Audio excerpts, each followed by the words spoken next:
Giocare in casa è sempre una grande emozione e poi finalmente portare il mio messaggio nel mio paese con i miei concittadini e i miei parenti e amici, devo dire che mi emoziona molto. Il mio sogno era quello di finalmente abbandonare le etichette e i pregiudizi che avevano nei confronti della disabilità. Grazie ai social mi hanno conosciuto per la vera Nadia e non più per la sua disabilità e si sono talmente abituati che ormai non la vedono più neanche loro.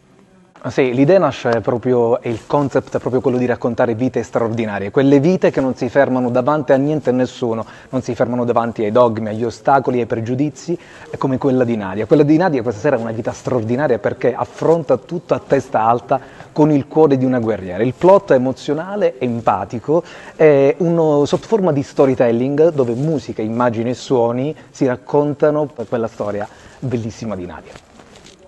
Motorlife è a sostegno di Iron Nadia, la nostra eroina. Questa sera racconteremo un po' come è nata tutta la nostra avventura. Proietteremo anche un brevissimo video dove faremo vedere il primo giro di Nadia insieme a me. E di strada ne abbiamo fatta tanta e tanta ancora ne faremo, quindi avanti tutta.